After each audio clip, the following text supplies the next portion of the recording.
Hi, mystery readers. I'm Alexandra Amore. This is It's a Mystery Podcast, and I'm here today with Meg Macy. Hi, Meg. Hi, How are you today? I'm doing fine. Good, good. Well, let me introduce you to our listeners.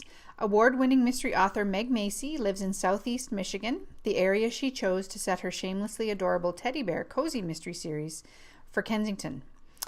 Barely Departed, which is book one, is available now, and book two, Bear Witness to Murder, will be coming out in May 2018. Meg's first published book, Double Crossing, won the 2012 Best First Novel Spur Award from the Western Writers of America. Meg is also one half of the D.E. Ireland team writing the Eliza Doolittle and Henry Higgins mystery series.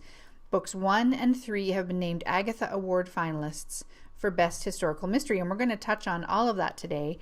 But let's start talking about the adorable teddy bear mystery books. So this was an idea that really captured my imagination, and I'm going to ask you about the factory and the shop in Michigan that's now closed, actually. That was a bit of inspiration for you. But tell us a bit first about Sasha Silverman and your main character in these books.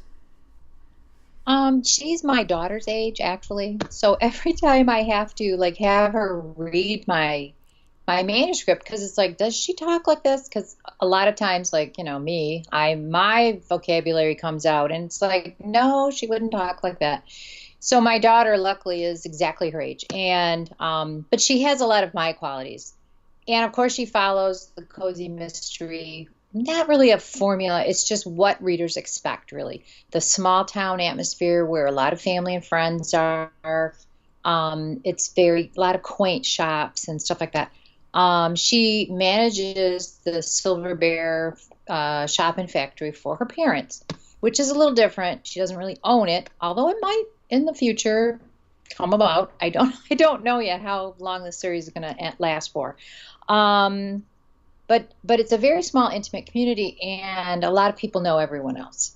Now, do I live in that kind of a town? No, but I do know people who do. So it's interesting to kind of okay, would this really happen? Well, obviously, how many murders can there be? Like in Cabot Cove, where, what's her name? Jessica Fletcher, lived. I mean, it seemed like everybody was dying. But, I mean, that's what readers really love. They love to get into, how this happened, how a murder could have happened, and how someone would solve it if they're not a police detective or a medical examiner or whatever, So, and they have to have help. So one of her, several of her best friends kind of, keep Sasha supported, and also she is sort of friends with the county sheriff, detective, whatever his name is. I forget. Let's see. What is his name? That's the thing about it. You got so many characters in your head, and I it's know, right? What's his name again? I think it was Detective Mason or something like that. And so, in the beginning, there's a little bit of friction between them. By book two, it's a little less friction. Maybe by book three, they'll become more friends. Will they actually have a romantic relationship? No. There are a lot of cozies who do that. I've read them, but I really don't want that in mine. So she will have a relationship with someone else who's an artist. So I'm an artist, so it's easy for me to kind of go with that. So she does have a couple of my qualities, like she loves cookies. Oh, I'm such a cookie freak. And I'm trying to think what else. She really likes fashion. I'm not thin, but neither is she. So, but she's not overweight either. So it's kind of nice to get into those details of what would she wear? What would she do in terms of she needs exercise? Oh boy, do I need exercise too. So that kind of thing. So, and her sister is very petite and very cute. So she's kind of got a little jealousy going on there. But anyway, Yes, so. yeah.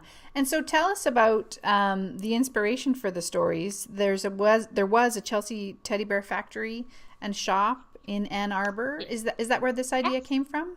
It was actually in Chelsea, Michigan, which is close to Ann Arbor. Oh, okay. And I had a chance to go there with a group of friends, but chose, I don't remember why. Either I couldn't get off of work. This was, I don't know how many years ago. And I kicked myself because then it closed. By the time I got this idea, because I've been collecting bears, and they're like, "Oh, you'd love doing this. You know, you collect bears." And yeah, I know, but I just didn't have time at that time to go. So, and then by the time I got the idea of, oh, I could use that as a setting, and a factory that produces teddy bears. How cool is that? And so I'm looking this up. Oh, Chelsea, what are their hours? Oh my God, they're closed. What? They had moved to Missouri.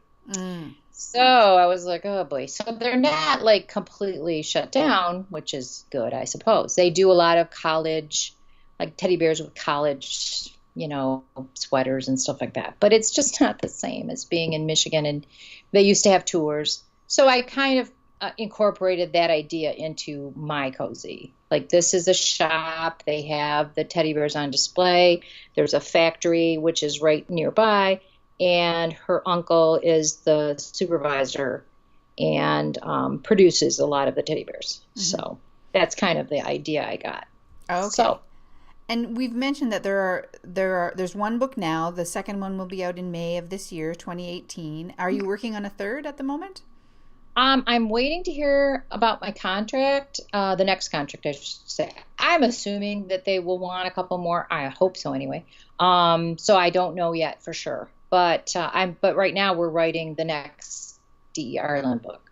Okay. My friend and I, co-write. So I don't even mind if I don't hear for a while because I'll be busy doing that. So yes, it's kind of hard to keep 2 books series going. It's like, oh boy, how much time have you got? So yeah, that's one thing I wanted to touch on. And so this is a great segue. So tell us about the D.E. Ireland books. The thing I want to ask first is, what came first, the wish to collaborate with your friend or the idea for the mysteries? My original very first book was the Western, and it was a Western mystery historical sort of, and I did that on my own, and I was writing the second one. And my friend Sharon and I, we've been friends since college, and we had said, yeah, one of these days we'll collaborate.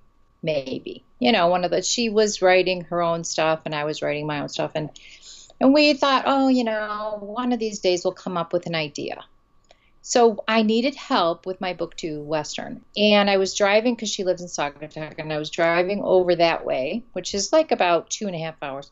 And I'm listening to the soundtrack for My Fair Lady, singing along. It's a beautiful summer afternoon, and all of a sudden, like, this thing hits me, like, oh my gosh, Eliza Doolittle and Henry Higgins. How cool is that? What if they started solving mysteries in 1913 London. And as soon as I got into Sharon's house and I said, hey, I got up with, this is a great idea. What do you think? Because I know a lot of American Western history, and she was the expert on English history. And she thought it was a great idea too. So we started coming up with, what could we do? Obviously, no one else had that idea. Other authors had done, like Mark Twain and all kinds of other, historical figures and also literary figures, obviously, like, there's Jane Eyre, but then there's also, I can't think of it, Darcy and Elizabeth, and Pride and Prejudice and Zombies. Mysteries. Yeah, there's all kinds of, stuff out there. Not a lot, but, and of course, George Bernard Shaw, his stuff was in the public domain, which is what we really had to, find out first before we could actually take his characters. Yeah. And it just kind of fell into place, like, wow, this would be really cool. So we started writing. We wanted to get a first complete draft done before we would actually try to market it. And so once we had that and I found out about an agent, like, let's just, see what they say. And maybe if we just give them a query and a couple paragraphs, we'll find out maybe a couple months, it'll be. Well, so I sent it off after Sharon and I both formulated the query letter.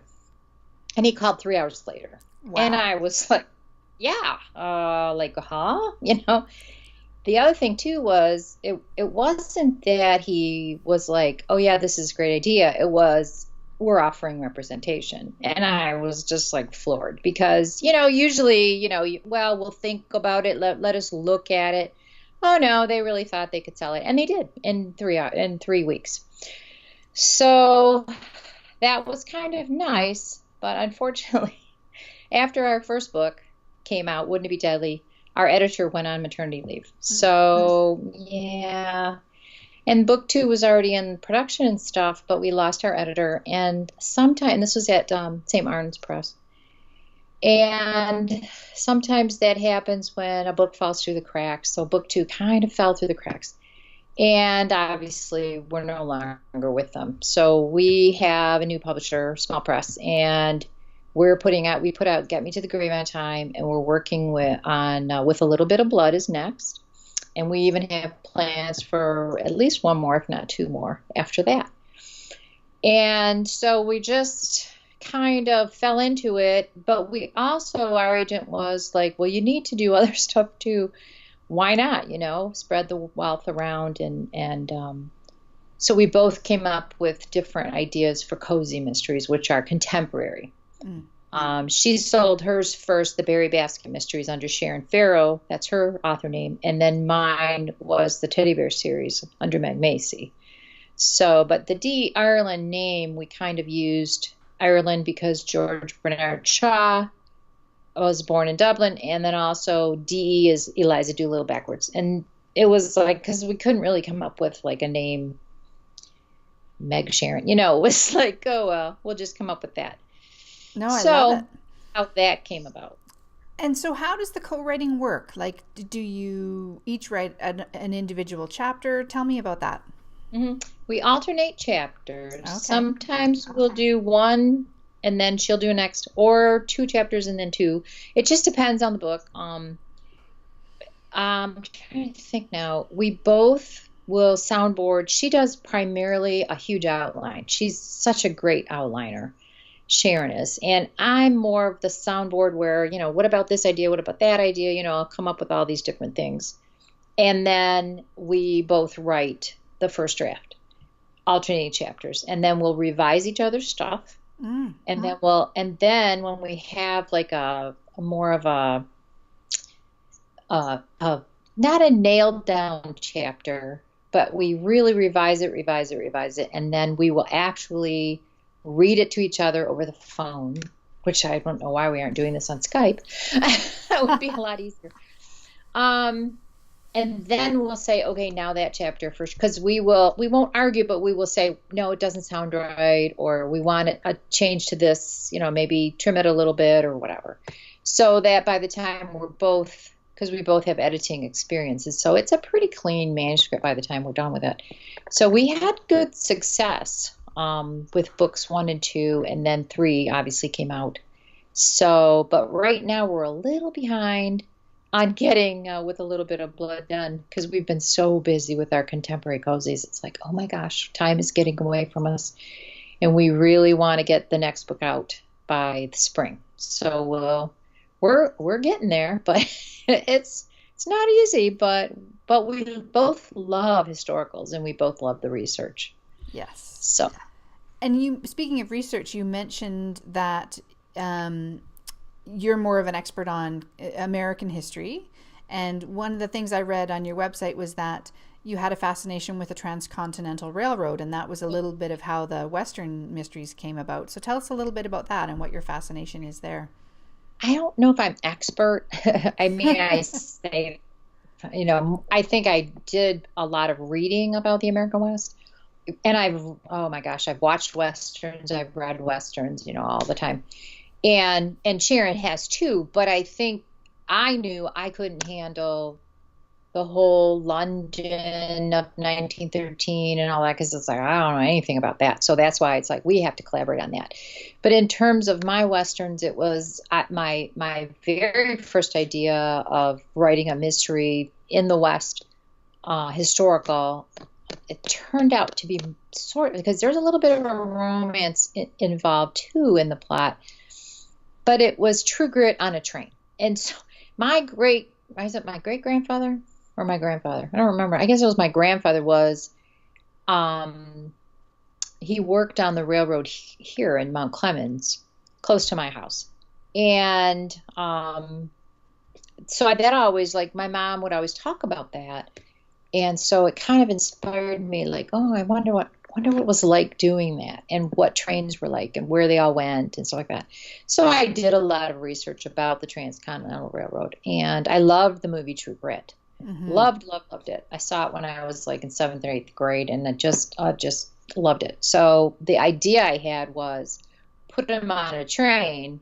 Her father was killed, and then that's where the idea of her following the killer all the way up to California came in. So it worked out really well. I had a good time writing that. It's always fun when you're writing your first book. You can take as much time as you want. And, I got a lot of rejections, but finally someone published it. And it was really nice getting the nomination and the award of, like, wow, you're kidding me. That kind of came out of nowhere. Yes. So that was nice. Always nice to get a little, go ahead. Some accolades. Oh, absolutely. So one of the things that I noticed with the Westerns is that you mentioned True Grit, and that you were inspired by the characters there, and Mm-hmm. that you sort of combined two characters and came up with a fellow named Ace Diamond. So tell us about him. He's a combination of Rooster Cogburn and also the Texan Ranger. So Ace is from Texas. He has, he was soldier in the Confederate Army down in Texas, of course. But he's kind of like a little bit of a, what's the word I want? Well, mischievous, and, devil may care, and I need something out of this. If I'm going to, put my life on the line, I want a reward, sort of a Han Solo in a way. So, oh yeah. And then, of course, they both fall in love with each other. But it takes time for that to happen. And so there is a little bit more of a romance in that. So, and somebody said, well, it's not really a historical mystery. It's more of a historical suspense. Whenever there's a romantic plot in there, you can call it more of a suspense. But it's not a thriller. It doesn't really have any the violence, the gore, no.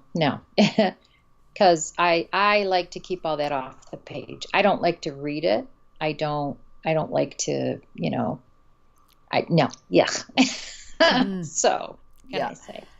And you mentioned on your website what a fan you were of True Grit, like you mentioned here, and especially the book, you said, even more than the film. Oh, I love the book. Yeah. So close. The Coen Brothers is very much almost word for word in terms of the dialogue. And even the John Wayne movie had a lot of that in there, but the Coen Brothers really, really emphasized that. So Charles Portis, if you read the book, you can actually visualize the movie, and it's just incredible. It takes you back to actually what it was like living in the 1800s. It's just amazing to me. I was just like, just the dialogue alone, it was just so incredible. So a lot of people don't write like that now. It's more because I think he wrote that back in the 60s or 70s. I don't remember exactly. And of course it came out in 68 or 69, the movie. But I wish in a way that they did, because I think it really made it authentic. So can I pull that off? No. I have a hard time with that. So yeah, but it's nice to drop a few of those type of words in. So. Yes. Yeah, exactly. So you talked about how busy you are with the D.E. Ireland books and the Teddy Bear Cozy Mysteries. So do you think you'll ever do another historical Western mystery? I have a couple of ideas. I'm trying to get my daughter involved to write, but she's got a job. Not that I don't. But I mean, she works full time, and she keeps saying, I don't have the kind of experience writing, but it would be nice to collaborate with her. I don't know if it'll ever happen, and I just don't have time right now. I'm hoping that in a couple of years I will have actually, because I started something, but I can't really say a whole lot now because I don't know if I'm ever going to finish it. Oh, okay. It's so hard to say, Yes. And also there's like the Western, every time I go to the Barnes and Noble, I see Westerns on the shelf, but the shelf space is so narrow and so small. So I'm not sure right now there's a big, huge market for that. Mm-hmm. So I'm putting my eggs in the cozy basket, hopefully that, will sustain me for a couple more books, and then also the D. Ireland books. And I want to get back to painting. Would be nice to do that. Mm-hmm. So, yeah. So it's just, how much time have you got? So I'm not a very fast writer. Some people really can really put them out, and I'm not that way. I like to take my time. I like to really get it right. So, yeah. Well, that's actually another great segue into my final question. So what's your writing routine like? Do you write every day? Do you write in the morning? How does that work? I do try to write every day, even if it's a blog post or promotion, whatever. My best time is in the morning. So I tend to I'll get online, maybe check my email and do a little Facebook posting or whatever, but I like to set up a lot of Facebook posts ahead of time. But then I really like to get started by 9:00. So, and I usually write until 1:00, I take my lunch. And some mornings I will go and exercise at Planet Fitness, which I'm trying to do more of. And so then my day starts a little later, and then I write a little later. But it just depends. My best writing time is in the morning, though. Mm-hmm. And at night, I'm just too tired. I can't. I mean, it doesn't mean I won't, because I just did page proofs and I did copy edits, and I was like 12, 14 hours every day, So it just depends on your schedule and what's necessary at the deadlines and stuff like that. So. Mm-hmm. Yes, exactly. What the pressure is that's coming to bear on you. No pun intended. That's a good one. So this has been amazing, Meg. Why don't you tell our audience where they can find out more about you and your books? I'm on Facebook, Meg Mims author, as well as Meg Macy author. We have a D. Ireland Facebook page. I'm on Pinterest. I'm on Twitter. I think it's Meg Mims, though. I didn't switch over. I can't really switch over to Meg Macy on Twitter.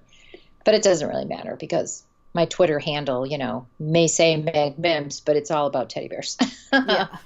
And then, let's see, Pinterest, Facebook. Oh, I have a website, www.megmacy.com. And it has all my books under there. Right. And try to do a newsletter, every so often. It's hard to keep up with all the promotion, so I'm trying to do as much of that as I can, but then also putting more time into writing, because it can just really eat up a lot of time.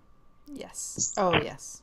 Yeah, exactly. All right. Well, that's fantastic. And I'll put links to those things in the show notes at it'samysterypodcast.com, and also to your different books, so that people can see what we've been chatting about. Great. Well, thank you again so much. Well, thank you for having me. I really appreciate it. And I hope readers will enjoy all the cute little teddy bear stuff. I try to put as much in there as I can. Oh, and she has a teddy bear dog as well. Sasha does. And so it's really fun. I try to have as much fun as I can with that, but also, of course, getting the mystery in there and how they solve it and stuff like that, the twists and turns.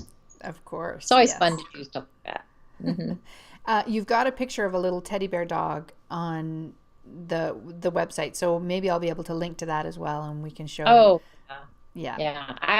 I really would love to have a dog like that, but they're supposedly very expensive. So I had a poodle, but I didn't think of putting his little ears, where you cut their ears where they look like teddy bear ears. Yeah. He was just a poodle. So, but that is like a Bichon Frise poodle mix type of dog. And they're just so adorable. Adorable. And I love little dogs anyway. I've always loved little dogs. Yes. So. Yeah. All right. Well, thanks again, Meg. Take care. Thank you. Bye-bye. Bye-bye.